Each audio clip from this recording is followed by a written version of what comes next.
vaxtınız xeyir olsun, dəyərli tamaşaçılar. Sizinlə Mətanət Əliyevadır. Studiyamızda Bakı vaxtıdır. Xəbər verdiyimiz kimi, aprelin 11-də Türkiyədə 4-cü Antalya Diplomatiya Forumu keçirilib. 3 gün davam edən forumda dünyanın 155 ölkəsindən ümumilikdə 6000-dən artıq iştirakçı qatılıb. Onlarla ölkənin dövlət başçılarının, nazirlərinin, yüksək səviyyəli qonaqların iştirak etdiyi forumda dünya gündəmini narahat edən bir çox qlobal məsələlərin müzakirəsi aparılıb və orada çox ciddi məsələlərlə bağlı rəsmilərin mövqeləri, təklifləri səsləndirilib. Və bildiyiniz kimi, forumda Azərbaycan Prezidenti İlham Əliyev və birinci vitse-prezident Mehriban Əliyeva da iştirak ediblər. Azərbaycan dövləti Cənab Prezidentin rəhbərliyi ilə böyük bir nümayəndə heyəti ilə foruma qatılıb. Bugünkü qonağımız Sistem Analitik Mərkəzinin direktoru Orxan Yolçiyevlə biz forumda aparılan müzakirələr, orada səsləndirilən kifayət qədər ciddi məsələlər və forumun yekununda səsləndirilən dünya gündəminin prosesinə təsirlərlə bağlı fikirlərə diqqət çəkəcəyik. Orxan müəllim, xoş gəlmisiniz. Xoş gördük, çox sağ olun dəvətə görə. Az öncə də qeyd etdiyim kimi, aprelin 11-də başlayan və 3 gün davam edən 4-cü Antalya Diplomatiya Forumu həm orada təmsil olunan yüksək səviyyəli qonaqların çevrəsi ilə, həm də gündəmə çıxarılan, müzakirə olunan mövzuların qloballığı, aktuallığı ilə kifayət qədər diqqət çəkdi. Və az öncə də qeyd etdim ki, forumda Azərbaycan dövləti böyük bir nümayəndə heyəti ilə Cənab Prezidentin başçılığı ilə iştirak ediblər. Və orada səsləndirilən mövzuların içərisində Azərbaycanı da maraqlandıran bir çox məsələlər gündəmə gətirilib və bu məsələlər ətrafında geniş müzakirələr aparılıb. İlk öncə istərdim ki, siz forumla bağlı orada iştirak edən bir şəxs kimi prosesləri yaxından izləyən bir həmkarımız olaraq forumla bağlı fikirlərinizi bizimlə, izləyicilərimizlə bölüşəsiniz. Buyurun. Çox sağ olun. Bildiyiniz kimi bu artıq 4-cü ildir keçirilir bu forum və hər il onun əhəmiyyəti getdikcə artır. Bu il bu foruma ümumiyyətlə çox böyük bir diqqət yetirilirdi. Çünki dünyamız çox belə böhran içərisində, böhranlı vəziyyətlər get-gedə artır. Yəni və bu baxımdan forumun da adına uyğun olaraq, yəni parçalanan dünyada diplomatiyanın rolu mövzusuna həsr olunmuşdu və ora təşrif buyuran bütün qonaqlar, ekspertlər, beyin mərkəzli nümayəndələri, dövlət hökumət başçıları məhz bugünkü dünyamızda biz böhranlı vəziyyətdən diplomatiyanın imkanlarından, potensialından nə cürə istifadə edə bilərik? Bu potensial qalıbmı və yaxud artıq dünya tam olaraq kritik vəziyyətdə, kritik nöqtəyə qədər çatıb? Əslində doğrudan da dünyamız bugün ən kritik nöqtənin pik nöqtəsində deyə bilərik və əgər bugün hər hansısa bir böyük bir dünya müharibəsi baş verməyibsə bu günümüzə qədər, bu mən hesab eləyirəm ki, bəşəriyyətin ən böyük uğurudur. Yəni vəziyyət o qədər ciddidir, gərgindir. Dünyamızda müxtəlif bölgələrdə baş verən krizislər, böhranlar, ixtişaşlar, savaşlar, eyni zamanda iqlim dəyişikliyi ilə bağlı olan problemlər, iqtisadi problemlər, bu özlüyündə çox dünyamızı çox belə pərakəndə və çox zəif bir statusa gətirib çıxardı. Yəni və bu baxımdan diplomatiyanın rolu, diplomatlar və yaxud dövlət başçıları nə edə bilərlər, savaşlardan nə cürə yayınmaq olar, o sıradan belə bir forumların ümumiyyətlə əhəmiyyəti çox böyükdür. Günümüzün açısından öncəliklə bu çox mühüm bir əhəmiyyət kəsb eləyir. Azərbaycan bu forumda çox böyük bir nümayəndə heyəti ilə təmsil olunurdu. Demək olar ki, belə nümayəndə heyəti Azərbaycandan idi. Və forumda 20 dövlət başçısı və 5000-ədək ümumiyyətlə iştirakçı var idi. Və çox maraqlıdır ki, bu forum ümumilikdə Türkiyənin özünün də bir dünyada siyasətinin bir təzahürü idi. Yəni Türkiyə özünü bugün necə təcəssüm eləyir dünya miqyasında. Yəni bu orta bir gücdür və bugün Türkiyə orta güc olaraq bir çox problemlərin həllində öncül yerlərdən birini tutmağa çalışır və həqiqətən də tutur.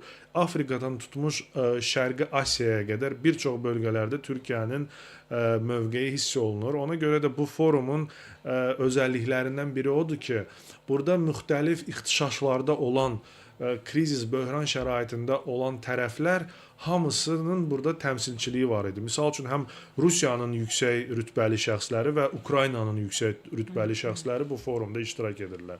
Və yaxud Serbiyanın və Kosovanın deməli rəsmiləri və yaxud Azərbaycan və Ermənistanın deməli xarici işlər nazirləri iştirak edirlər və hətta orada bir görüş də oldu və ondan sonra Azərbaycan, Gürcüstan, Ermənistan formatında bir deməli görüş və dialoq da oldu. Ümumilikdə biz dünyamız deməli çox tərəfli bir nizam sisteminə doğru gedirik. Yəni bugünkü problemlərin kökündə o durur ki, dünya 2-ci Dünya müharibəsindən sonra dünyada qurulan nizam o artıq işləmir. O çökməyə doğru gedir və demək olar ki, çökübdür.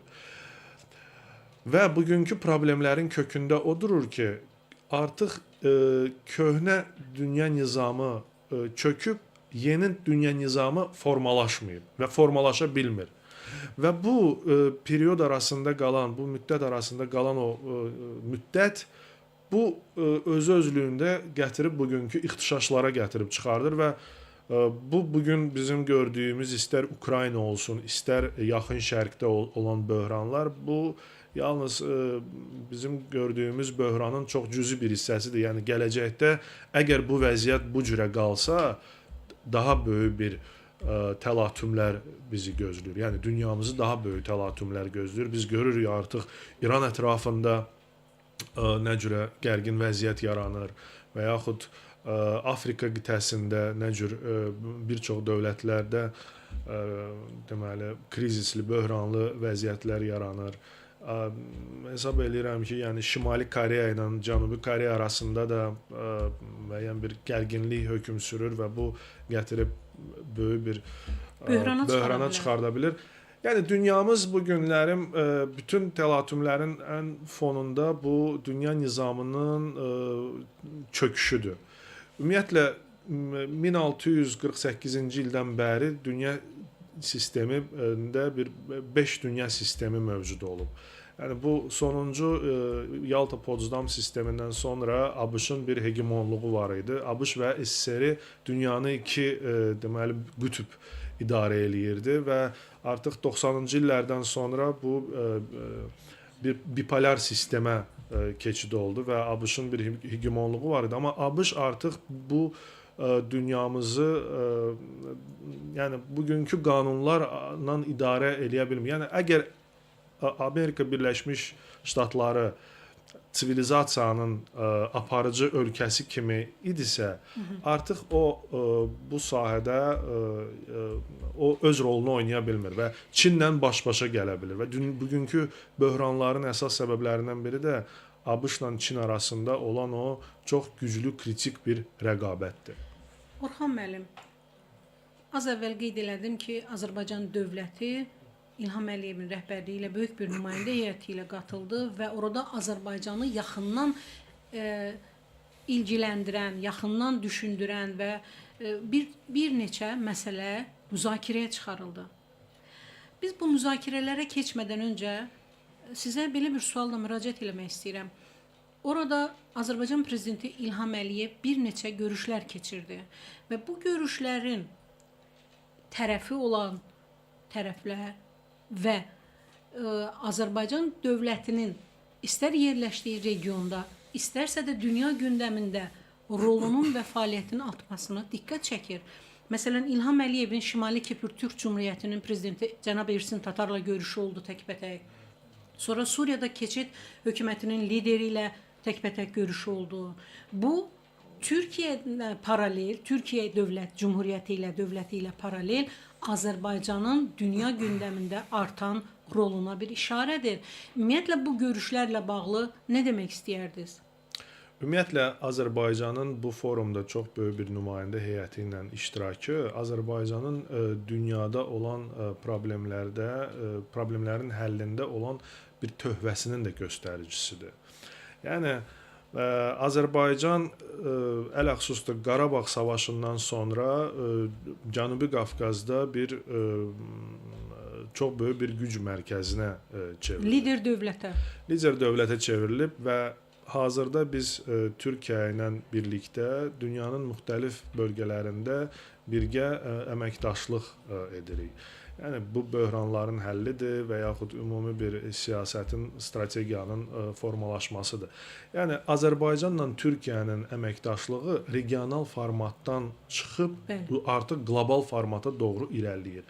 Biz bu günlərim Mərkəzi Asiyada da birlikdə hərəkət edirik. Cənubi Qafqazda, biz yaxın şərqdə artıq birlikdə hərəkət edirik. Afrika qitəsində də birlikdə hərəkət edirik və eyni zamanda Şərqi Aralıq dənizi regionunda da. Yəni bir sıra məsələlərdə bizim mövqelərimiz üst-üstə düşür.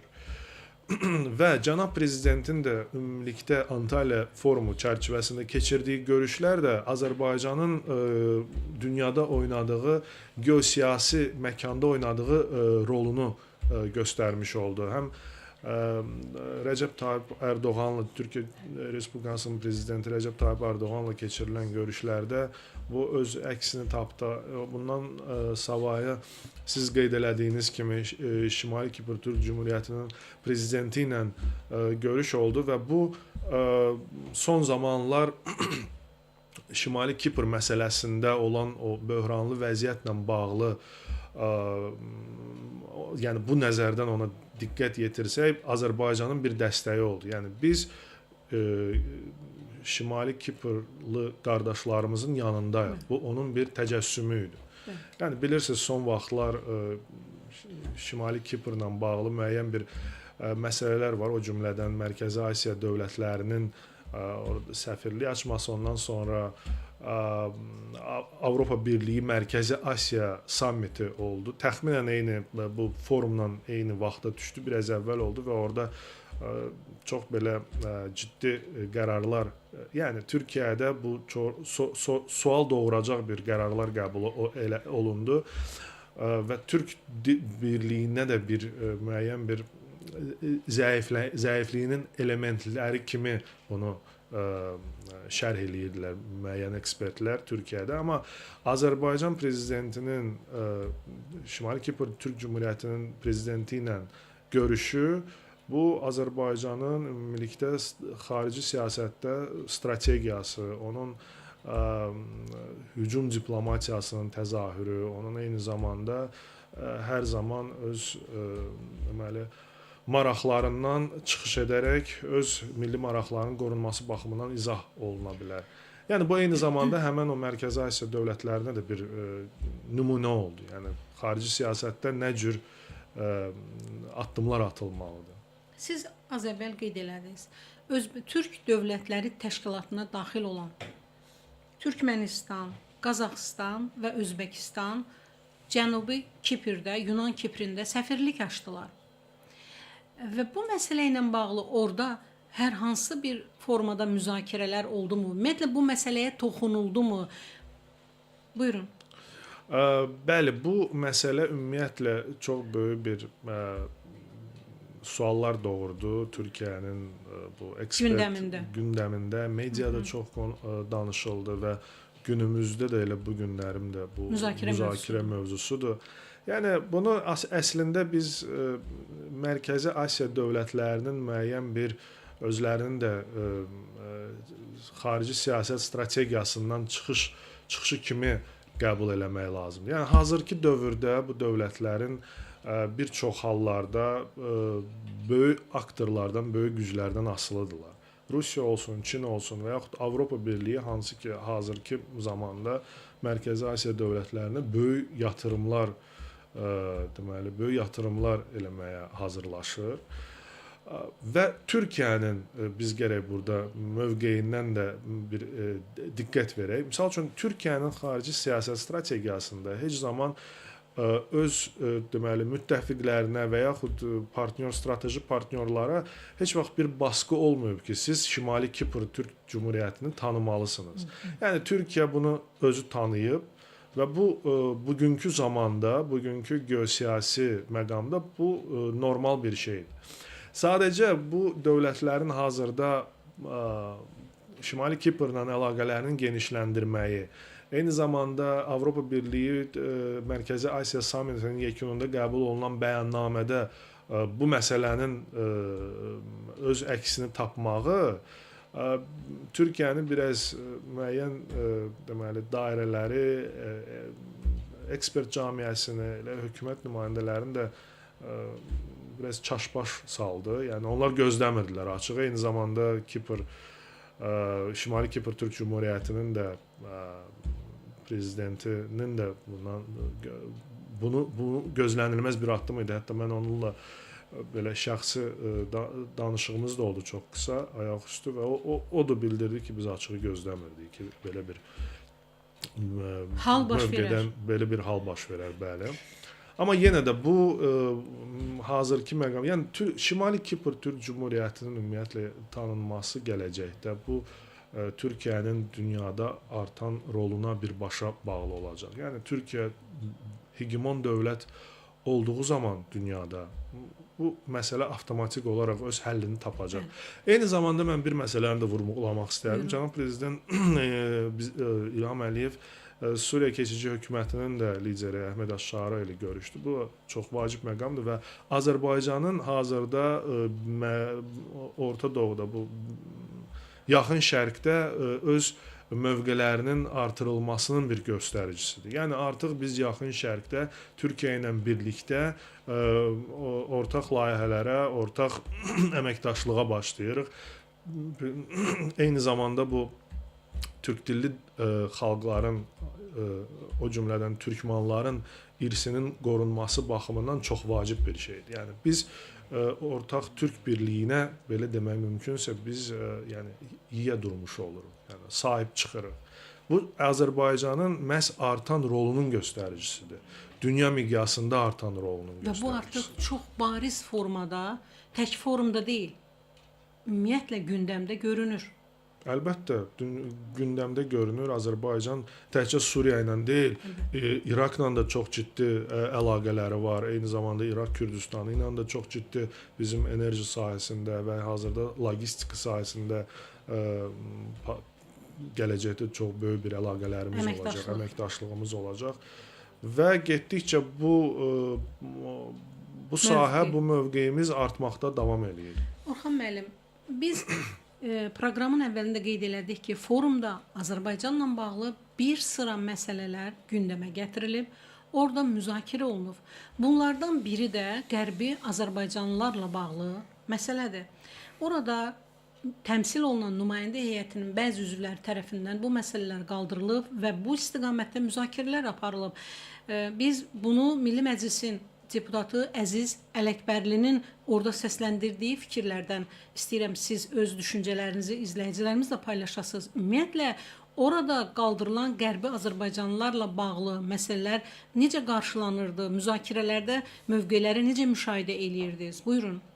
Bəli, bu da çox ciddi bir mövzudur və ələxüsusda belə bir forumlar bu mövzuların qaldırılmasında, dünya ictimaiyyətinə hələ də məlum olmayan bu mövzuların qaldırılmasında çox mühüm bir əhəmiyyət kəsb eləyir.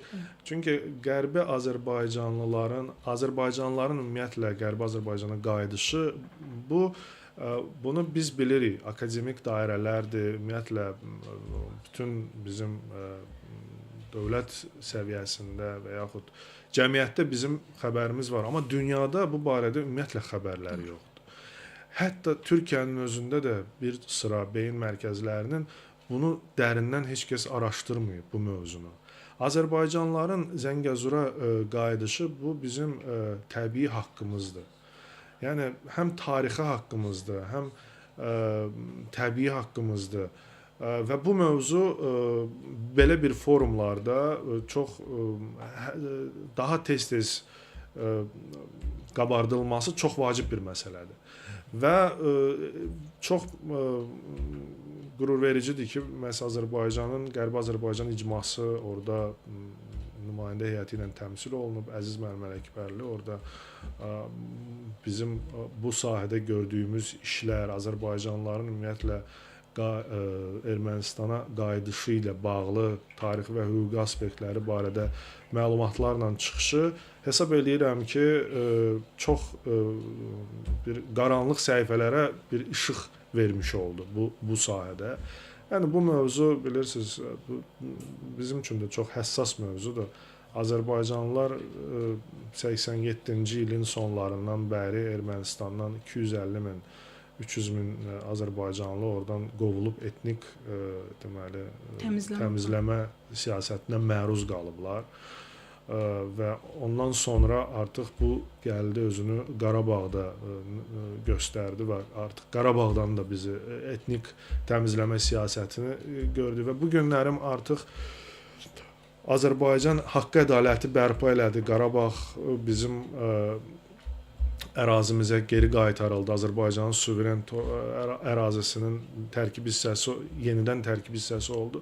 Və biz bu günlərim yəni eyni zamanda mehriban qonşuluq siyasəti formatında yaşamaq istəyiriksə Ermənistanla, yəni Ermənistan başa düşməlidir ki, oradakı Azərbaycanlılar nə vaxtsa 30 il, 35 il bundan öncə qovulan Azərbaycanlılar ora qayıtmağa haqqı var. Yəni biz bu yalnız ondan sonra biz böyük bir layihələr, böyük bir hər hansı regionun ümumiyyətlə bütün kommunikasiyaların açılmağına doğru biz bundan sonra gedə biləcəyik. Addımlar atıla bilər. Belə bizə ayrılan zamanın sonuna yaxınlaşırıq Orxan müəllim. Azərbaycan dövləti üçün prioritet məsələlərdən biri ilə bağlı son olaraq sizə bir sual vermək istəyirəm. Hansı ki, o məsələ ilə bağlı da forumda kifayət qədər görüşlər oldu, bu məsələyə diqqət ayrıldı. 44 günlük savaşdan sonra Azərbaycan böyük bir zəfərinə imza atdı, amma bizi qarşıda sülh sazişi gözləyir. Bu sülh sazişi imzalanmıyor və orada Azərbaycan və Ermənistan Xarici İşlər Nazirlərinin qatıldığı görüşlər oldu və bu məsələ sülh prosesinin tənzimlənməsi, sərhədlərin tanınması, delimitasiya, demarkasiya prosesləri, ümumiyyətlə bu görüşlər və bu məsələnin forumun gündəmindəki yeri ilə bağlı son olaraq müşahidə etdiyiniz o görüşlər, o müzakirələrlə bağlı bizə məlumat verməyinizi xahiş edirəm. Buyurun. Bəli, bu forum çərçivəsində qeyd etdiyim kimi Azərbaycan və Ermənistan Xarici İşlər Nazirləri arasında görüş oldu və ondan sonra bir panel sessiyası oldu. Cənubi Qafqazın hər üç dövlətinin Xarici İşlər Nazirlərinin iştirakı ilə bir sessiya oldu. Və bu sessiyada təəssüflər olsun ki, biz Ermənistan tərəfindən çox qeyri-konstruktiv bir mövqenin sərgiləndiyini müşahidə elədik. Yəni açıqcana yüzlərlə insanın qarşısında çıxış edib Ararat Mirzoyan, Ermənistan Xarici İşlər Naziri, Ermənistan konstitusiyasında Azərbaycana qarşı hər hansı bir ərazi iddiasının olmadığını bildirdi. Yəni bu çox absurd bir şeydir və açığı çox zəif bir diplomatiyanın eyni zamanda göstəricisidir və bu hər hansı bir konstruktiv və yaxud bölgəmizdə rasional bir şəraitin mövcudluğuna gətirib çıxartmayacaq. Və yaxud ATƏT-in Minsk qrupunun buraxılması ilə bağlı onlar hesab eləyirlər ki və deyirlər ki, biz hazırıq, amma tələb irəli sürürlər. Yəni gəlin biz sülh müqaviləsini bağlayaq, ondan sonra biz onun buraxılması haqqında, bu Minsk qrupunun buraxılması haqqında birgə bəyanatla çıxış edək. Yəni burada sual olunur, əgər siz doğrudan da sülh istəyirsinizsə, bunu müqavilə bağlanmamışdan öncə niyə bu addımı atmırsınız? Aydın məsələdir ki, Ermənistanın hazırki hökuməti regionda gərginliyi saxlamaq niyyətindədir və o öz havadarlarının da onların sözü ilə gedir. Və bu ümumilikdə Ermənistanın bir son anda bir dövlət kimi ümumiyyətlə xəritədə lazımsız bir geosiyasi subyektə, beynəlxalq hüququn subyektinə gətirib çıxardacaq. Ermənistan çox itirdiyi çox şey olacaq. Yəni onlar sonradan ayılacaqlar ki, biz nələri itirmişik. Bu mən hesab edirəm ki, çox belə diletant bir siyasətin nəticəsidir. Orxan müəllim, studiyamıza gəldiyiniz üçün və maraqlı söhbət üçün sizə təşəkkürümü bildirirəm. Mən sizə təşəkkür edirəm dəvət edirəm. Sizə uğurlar arzulayıram. Çox sağ olun. Beləliklə bizə ayrılan zamanın sonuna gəldik. Xatırladıram ki, studiyamızın bugünkü qonağı Sistem Analitik Mərkəzinin direktoru Orxan Yolçiyev idi və Orxan Yolçiyev aprelin 11-də başlayıb və 3 gün davam edən 4-cü Antalya forumunda iştirak etmişdi və o forumda müzakirə olunan məsələlər və Azərbaycanın regionda artan rolu ilə bağlı fikirlərini bizimlə bölüşdü. Sağ olun, sağlıqla qalın.